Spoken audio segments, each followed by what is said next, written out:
Of all times a day, morning is the most important to have a good Ayurvedic routine. And that way your day starts off on the right foot. You'll have a little time to take care of yourself and make good plans that will carry you throughout the day. Hi, my name is John Immel, and I'm the director of the Joyful Belly School of Ayurveda. Let's talk about a good Ayurvedic morning routine. First, let's start off with waking up.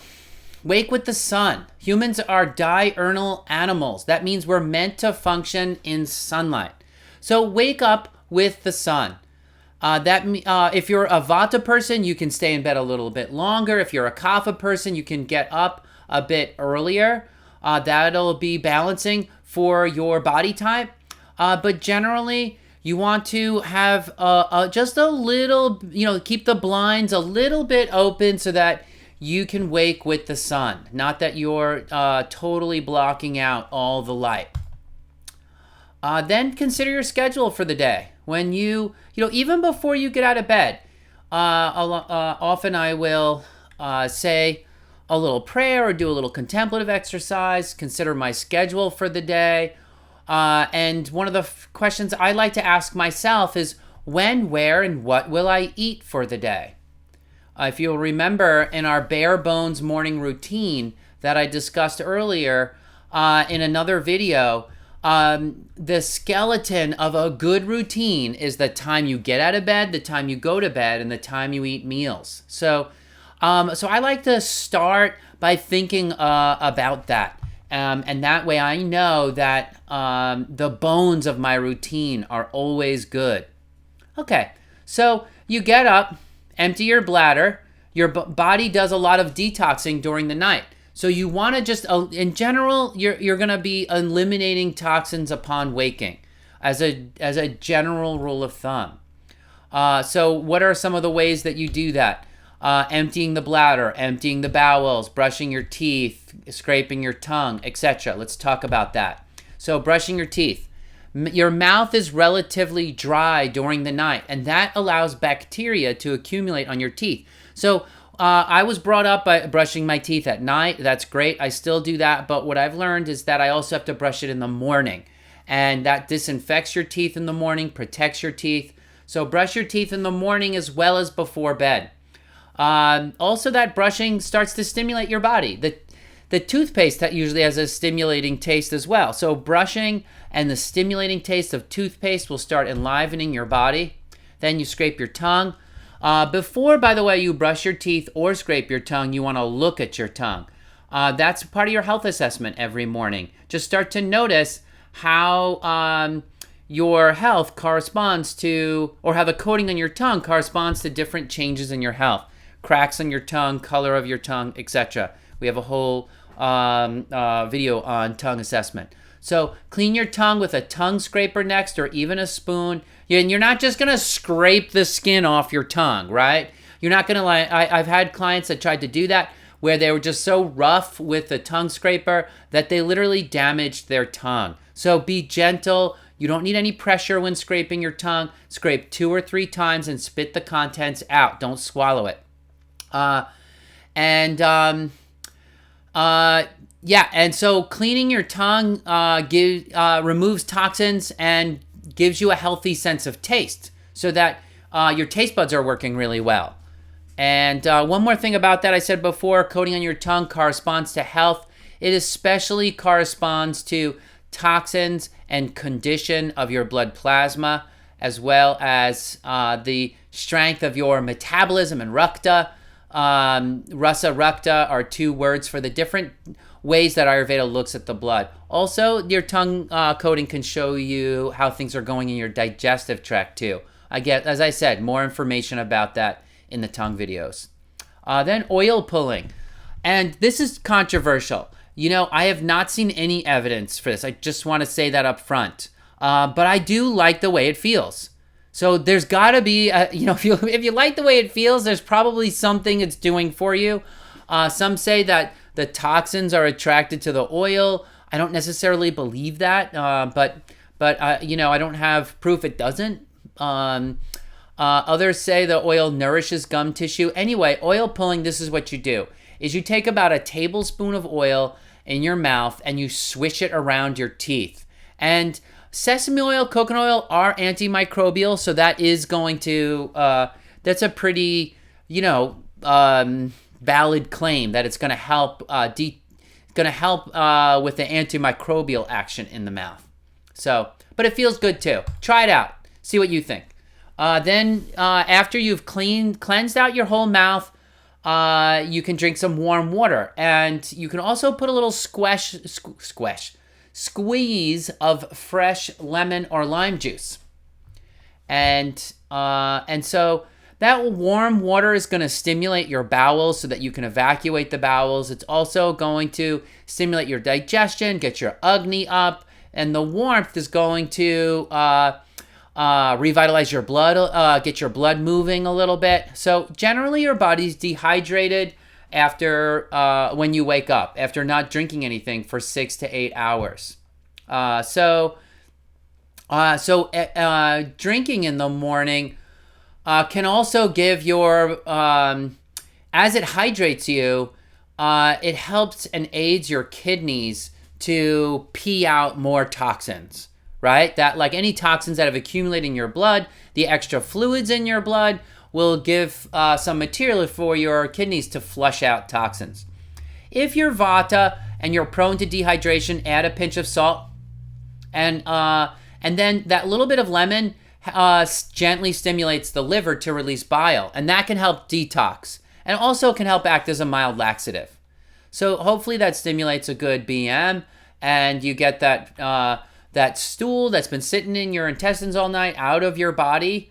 And you want to, again, do this at the same time every day, so you establish a biorhythm of getting rid of your toxins, your pee, your poop, coating on the tongue, etc. So great. Then you can stimulate your skin with some good Garshana, dry brushing, or Abhyanga. So Garshana is when you rub your skin with this special silk glove, and that's helpful to move lymph, and it's good for kapha. Dry brushing, also good for kapha. You take a brush and literally just brush your skin. It's very stimulating, great for kapha.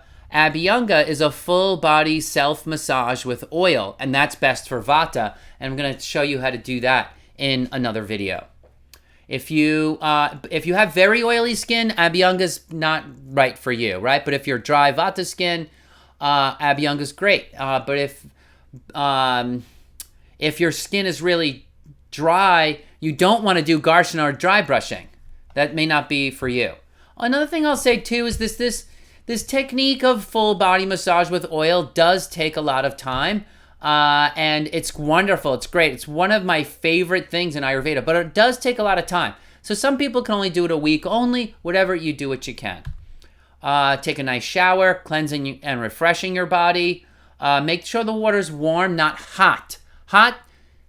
Too much heat dries out Vata skin. It overheats Pitta. It's not good for your body. Also, soap strips oils from your skin. So Vata people who tend to have dry skin should only use soap on areas that need special cleaning. The anus, armpits, etc. You might want to clean those areas with soap. And or anything that's particularly dirty, maybe you'll need a little soap. But generally, really, water does a great job in cleaning your skin, and you don't need to strip the oils from your skin with soap. It's okay to just simply rinse off in the shower. Then do some morning exercise, 20 minutes to an hour of gentle exercise every morning. You don't need to run a marathon. I have clients that really overdo it with exercise, and they're really pushing their body and they're hurting themselves. Do some stretching, and that will, help your muscles wake up. Do some cardiovascular activity that gets your blood flowing and your heart pumping. Go for a nice walk in nature, reconnect to nature. That's really great. Wakes up your Agni, wakes up your metabolism, flushes stagnation from the blood, flushes out stagnation from the respiratory tract, mucus, etc., and really keeps you healthy. It's such a great thing to do, but don't overdo it and tear your body apart. So make sure when you're exercising that you can breathe through the nose, that you're just starting to sweat, not sweating buckets, because you're losing electrolytes and depleting your body. Vata people should be more gentle with exercise than Pitta. Pitta people should be more gentle with exercise than Kapha. And Kapha can exercise most vigorously. Pitta people should also be careful not to get overheated. You can also do breathing exercises. And, these breath work opens up respiratory channels, clears stagnation. It can be used to stimulate or calm the mind, depending on your imbalances. But I'm also going to exercise caution with breath work. That breath work can have a spiritual effect too, and making you too open, too disassociated. So just be careful with it. And then after you've cleansed out your toxins, had that nice little drink of water, you have exercised your body and woken yourself up, now it's time to start your contemplative practice, right? So morning prayers, morning meditation, morning intention setting, really important. Contemplation is extremely important in the morning so that you can plan your day right? You want to start with the end in mind. What does this mean? That you want to contemplate highest things in the beginning of the day and then set your goals and plans for the day around that, right? So that you aim high. Aim high is a great way to live, right? And I'm going to discuss more about a specific structure, just a suggested structure for your morning contemplative practice in another video. Then after your contemplative practice can be 15, 20 minutes, right? 20 minutes exercise, 20 minutes of contemplative practice, and 10 minutes for your detox for early in the morning. And then you're going to wrap things up with chewing some sesame seeds. You chew your sesame seeds and then swallow them. That also cleans your teeth, stimulates your bowels, a good source of calcium, and then have your breakfast. So wait for your Agni to wake up. Don't push breakfast on your body. If you don't get hungry at all for breakfast, just have a cup of stimulating tea. But basically, have your light morning meal. Breakfast should have some protein in the morning. That's good for your body and will stick to your ribs. Will keep you satisfied. And Kapha people can wait a little bit later until breakfast or skip it altogether, depending on your constitution. All right, great. Now we're going to talk a little about some more specifics about Abhyanga in your morning routine. And this has been a brief discussion on your morning routine covering all the main elements. And so we'll meet again in the next video. Thank you so much.